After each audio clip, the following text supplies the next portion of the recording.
नमस्कार.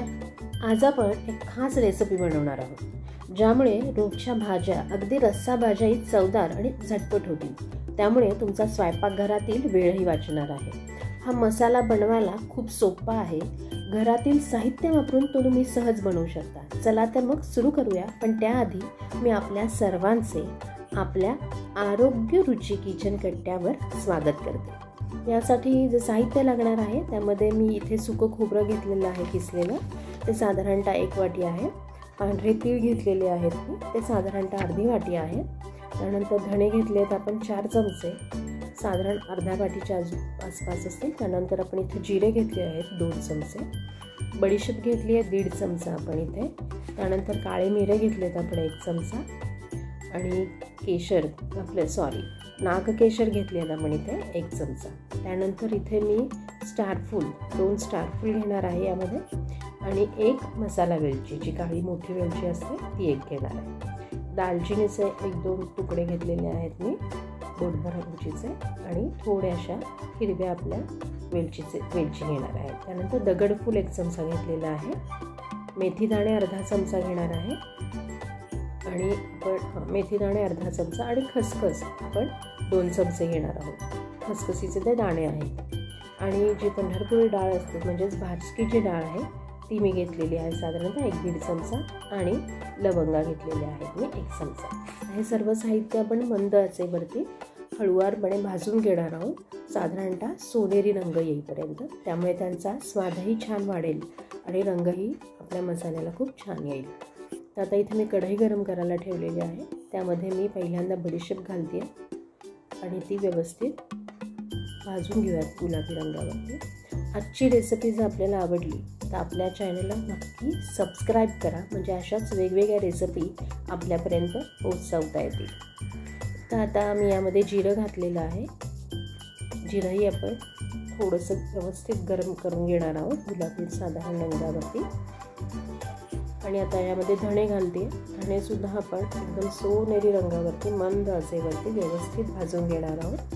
मंद आचेवर मसाले भाजल्याने काय होतं, त्याचा स्वाद आणि सुगंध वाढतो. त्यामुळे मसाले नेहमी मंद आचेवर भाजावे.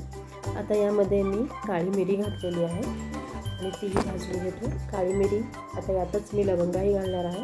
इथे काळी मिरी आणि लवंगा ह्या जर तुम्हाला जास्त वाटत असतील आणि तुमच्या घरात जर तुम्ही कमी तिखट खात असाल तर थोडंसं कमी केल्यात तरी चालतील. हे सुद्धा आता छान गरम झालेलं आहे, काही काढून ठेवल्या. आता इथे स्टारफूल आणि मसाला वेलची घेतली आणि त्यातच नागकेशर पण घातलेले. तर इथे मी फक्त यातले स्टारफूल 2च घेणार आहे आणि मसाला वेलचीसुद्धा 1 घेणार आहे. तुम्हाला दाखवण्यासाठी मी वाटीतल्या घेतल्या त्या जास्त. आता हे तिन्ही आपण व्यवस्थित मंद आचेवर भाजून घेतो आहे.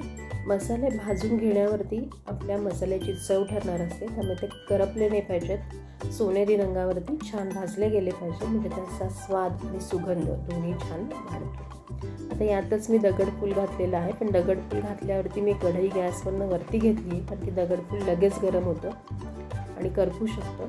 म्हणून कढई वरती घेऊन जी धग आहे त्यातच ते भाजून घेतले आणि हे सगळं काढून ठेवलं. आणि इकडे मी कढईत आता अर्धा चमचा मेथीदाणे घेऊन ते सुद्धा गुलाबीसर मंद आचेवर भाजून घेते. आता यामध्ये आपली भाजकी डाळ घातली. ॲक्च्युली डाळ भाजलेलीच आहे, काही गरज नाही येतून आहे, पण त्यामध्ये आपण भाजून घेतलं की त्याचा पण स्वाद वाढेल आणि रंग पण थोडासा आपल्या मसाल्याला यायला मदत होईल. आता यामध्ये मी खसखसीचे दाणे घातलेले आहेत. खसखसीचे दाणे घातल्यावरती तर आपण अजिबात न हलता तिथे व्यवस्थित ते भाजून घेतले पाहिजेत, सारखे हलवतच, कारण की ते लगेच करपू शकतात. खसखसीचे दाण्यांमुळे सुद्धा आपल्या ग्रेव्हीला एक दाटसरपणा येतो. आणि यामध्ये आपण पांढरे तीळ घालतो.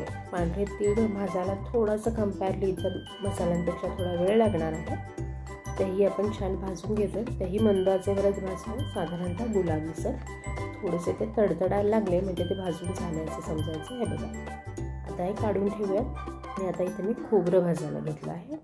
खोबरं आपलं सगळ्या जिन्नसमध्ये जास्त आहे, आणि महत्त्वाचं म्हणजे खोबरं भाजायला कंपॅरली थोडा जास्त वेळ लागेल, म्हणजे त्यात थोडंसं मॉइश्चर असतं.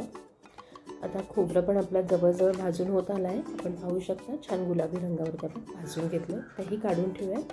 इकडे कढईत थोडंसं तेल घातलं आणि 10-15 मिरच्या मी घेतल्या होत्या.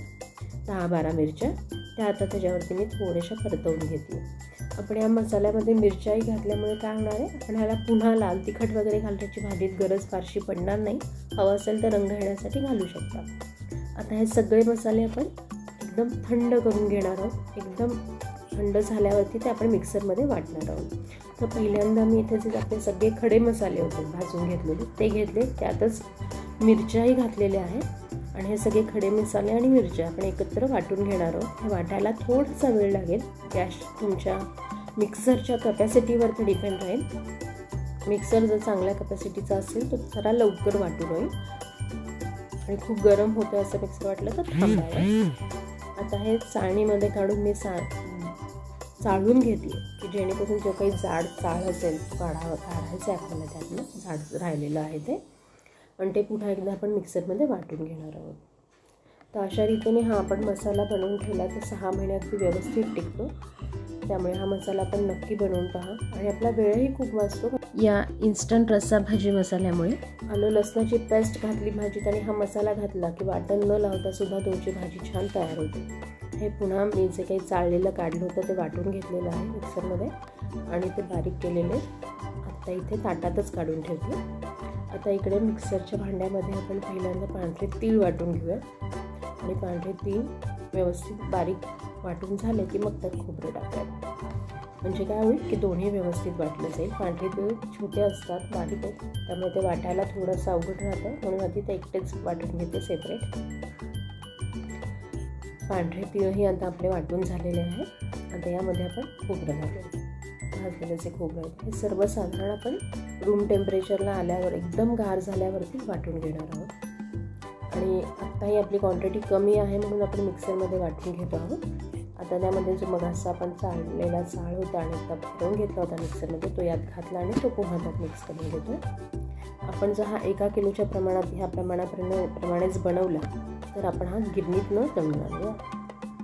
आता हे आपलं जे खोबरं आणि तिळाचं मिश्रण होतं ते आपण गरम मसाल्याच्या त्या मिश्रणामध्ये पावडरीमध्ये मिक्स केलं आणि अशा रीतीने आपला रस्सा भाजी गरम मसाला, खरं म्हणजे इन्स्टंट रस्सा भाजी मसाला तयार आहे. तर यामध्ये मी 1 चमचा हिंग घातलेला आहे, 1 चमचा हळद घातलेली आहे आणि 1 चमचा मीठ घातलेला आहे.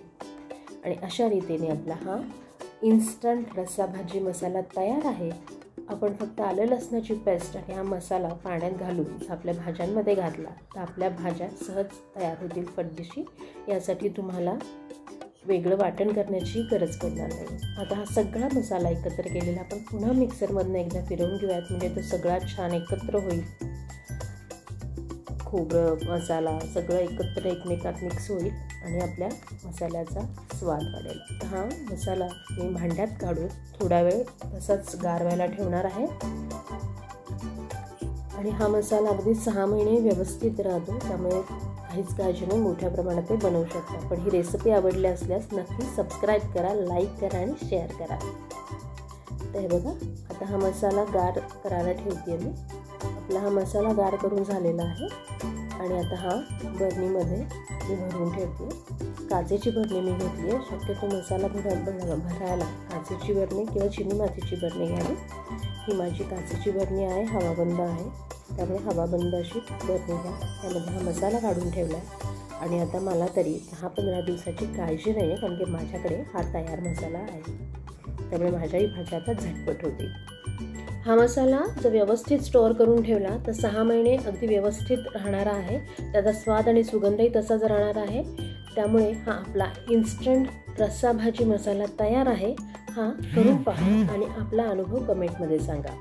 आजची ही रेसिपी आपल्याला आवडली असल्यास आपल्या या चॅनलला सबस्क्राईब करा, लाईक करा आणि शेअर करा. सबस्क्राईब करायला विसरू नका, म्हणजे नवनवीन रेसिपी आपल्यापर्यंत पोहोचवता येतील. या मसाल्यामुळे तुमच्या भाज्या झटपट तयार होणार आहेत आणि तुमचा स्वयंपाकघरातील वेळ वाचणार आहे. तर हा मसाला बनवून कसा वाटला कमेंटमध्ये नक्की कळवा.